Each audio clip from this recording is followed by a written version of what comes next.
So, let's cut through the noise and get straight to it. Prince Harry's latest trip to London wasn't just another family visit. Oh no, this one lit up the rumour mill like a bonfire. And it wasn't because he stayed 4 days, or because he flashed that familiar, "I'm just happy to be back" grin.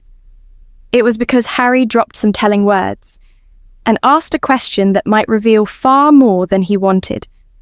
He leaned into a chat with his longtime friend, singer Joss Stone, and pressed her about something very specific. Her move back to Britain after years of living in the States. Now, on the surface, this sounds like idle chatter, a casual conversation between pals. But for a man who has been very loud about finding freedom in California, the subtext was impossible to miss. Why the sudden interest in schools, community, and what it's like raising kids back in Britain? Let's pause right there. Viewers, ask yourself this.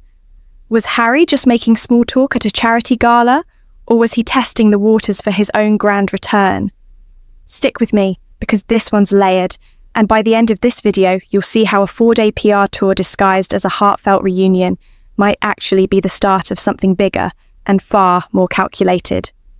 Harry, 41, was at the Wellchild Awards in London, one of those high-profile charity nights where the cameras are always rolling, the guest list is glittering, and every move is under scrutiny.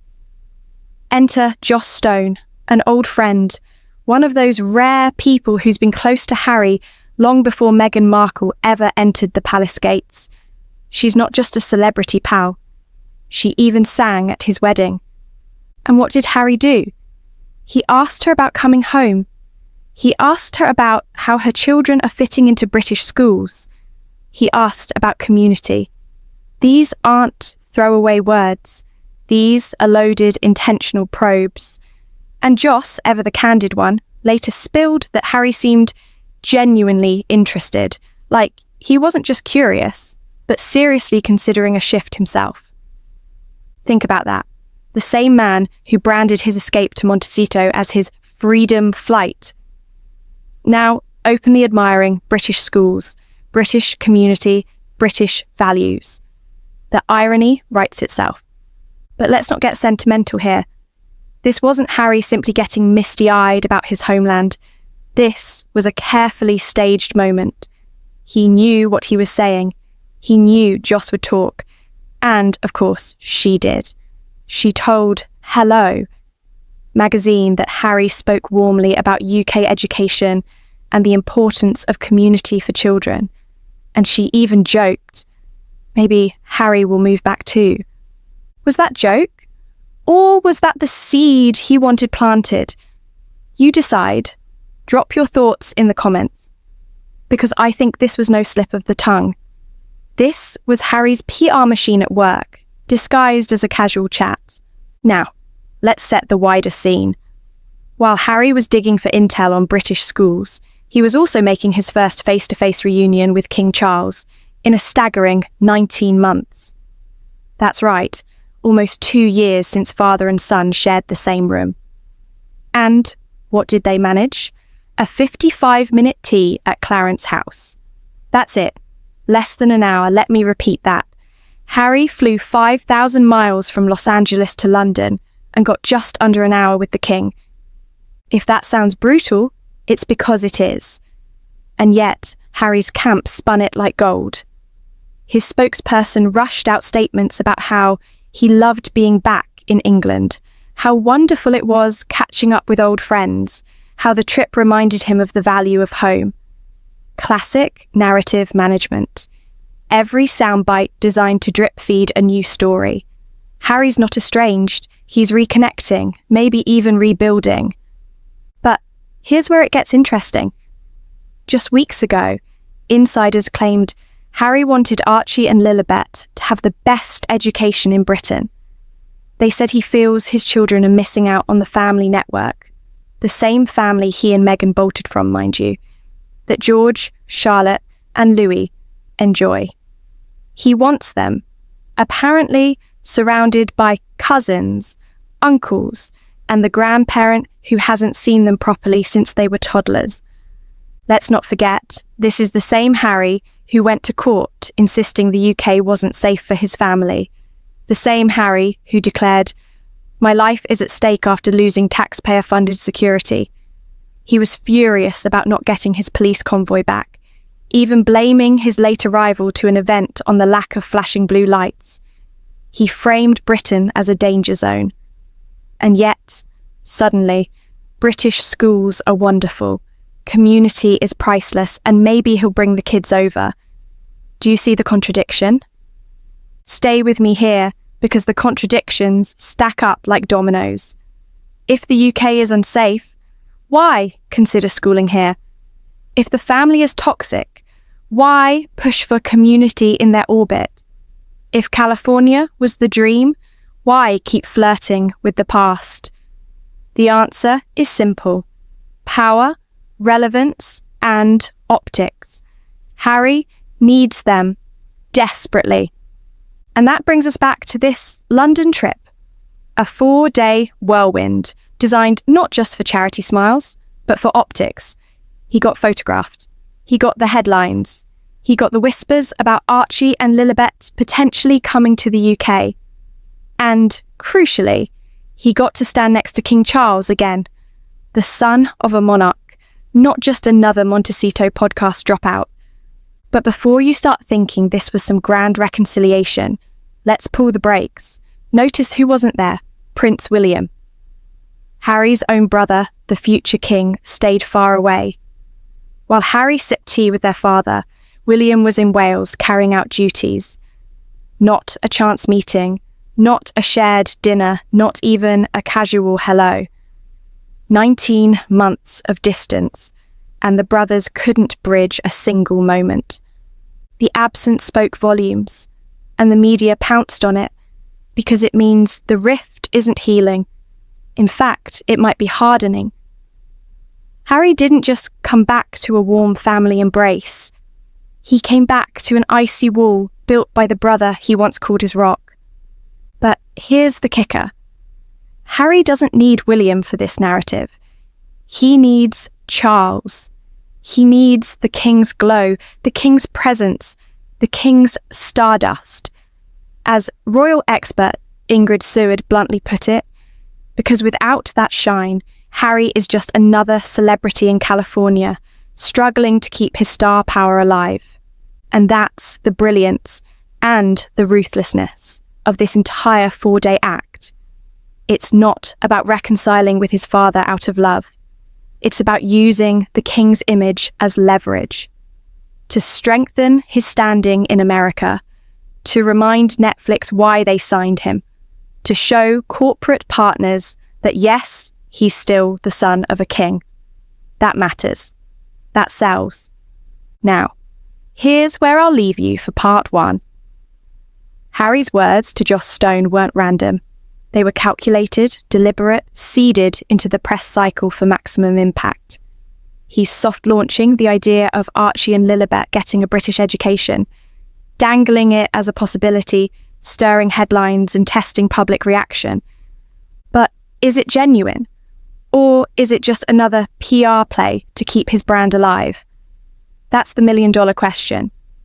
And in part 2, we're going to dig even deeper into the media spin, the American backlash, and the ruthless truth about why Harry can't let go of the very system he claimed to escape.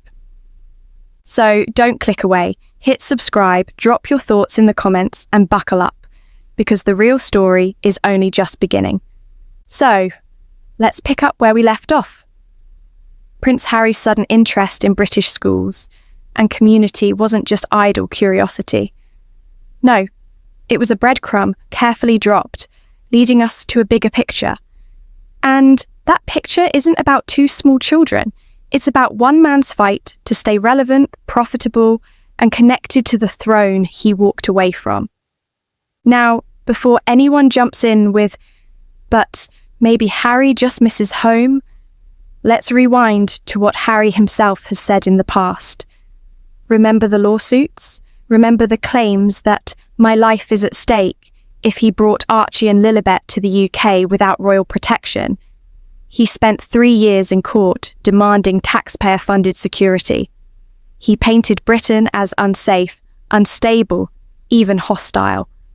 And yet, here he is, suggesting that the very same country, the one too dangerous for a visit, might be the perfect place to educate his kids. Viewers, let me ask you, which is it? Is the UK a death trap, or is it the idyllic land of brilliant schools and loving community? You can't have it both ways. Unless, of course, this isn't about safety at all. Unless this is about narrative. And let's be blunt, Harry and Meghan need a narrative. The California honeymoon is over. The Spotify deal collapsed. Netflix is running thin. Their docuseries did numbers, but the appetite for poor us storylines is drying up fast. And when the deals stop flowing, what do you have left? You have to remind the world why you matter. And Harry knows the only reason he matters is because of his bloodline. Not because he's a humanitarian, not because he's a podcast host, but because he is the son of a king. That's why this trip was orchestrated with such precision. 4 days. Enough time to attend a glitzy event. Enough time to smile for the cameras. Enough time to squeeze in that highly publicised tea with King Charles. And enough time to float the idea Archie and Lilibet might just become British schoolchildren. A masterstroke of PR. It stirs headlines in the UK, reassures his US audience that family ties aren't completely severed, and keeps him tethered to the monarchy just enough to retain his star power. But here's the catch. Not everyone is buying it. Royal experts in Britain have already slammed the move as cynical. Ingrid Seward called it outright. Harry needs the king's stardust. Without Charles, without William, without the royal machine, he's just another celebrity in Montecito. A celebrity whose appeal fades by the day. And that brings us to William. Notice how his absence wasn't glossed over. It was highlighted. He was in Wales, far away from Harry's reunion with their father. They didn't cross paths once in those 4 days.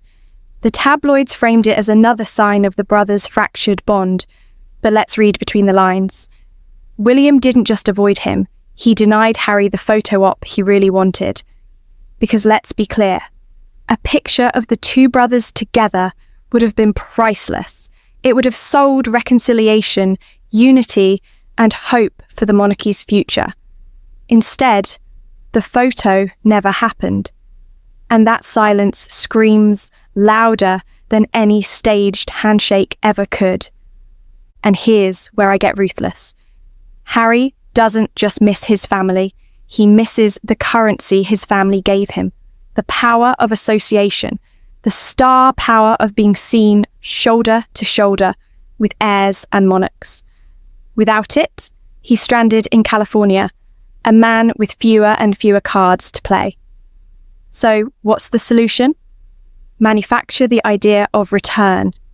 Whisper about schools, community, children growing up in Britain. It keeps him in the headlines, and it creates a storyline that he can milk for months. Now, some of you might be thinking, but what if he really does move back? Let's explore that. Imagine the Sussexes uproot from their Montecito mansion and plant themselves back in Windsor or Kensington. Can you see it? Because I can't. Meghan Markle trading California's celebrity playground for the grey drizzle of Britain under the watchful eye of the press that shredded her reputation. Highly unlikely. That's why I believe this is less about actual relocation and more about perception. Harry doesn't need to move back. He just needs people to think he might. That's enough to keep the machine turning. But it's also a dangerous game, because American audiences don't like a split family. In the US, family first is a cultural mantra. The image of Harry cut off from his father, his brother, his nephews and niece, it plays badly. Meghan and Harry know this. Their value in America depends on being seen as part of something bigger. And what's bigger than being the son of a king? So, what do? They stage a mini reunion with Charles, drip feed the press stories about British schools, and smile for charity cameras. Suddenly, the narrative shifts. Harry isn't estranged. He isn't cut off. He's reconnecting. He's exploring. He's keeping the door open. It's a PR pivot, pure and simple. And here's the irony. For all his complaints about the British press, for all his anger about palace leaks, Harry still uses the very same system to control his own story. He knew Joss Stone would talk. He knew her words would end up in Hello magazine. He wanted it that way. That's how you float a rumour without owning it yourself. You put it in someone else's mouth. Clever, but transparent. So, what does this all boil down to? A man who walked away from the royal family only to realise he can't live without the shadow of the crown. A man who claimed California was freedom, but still craves the validation of the institution he once trashed.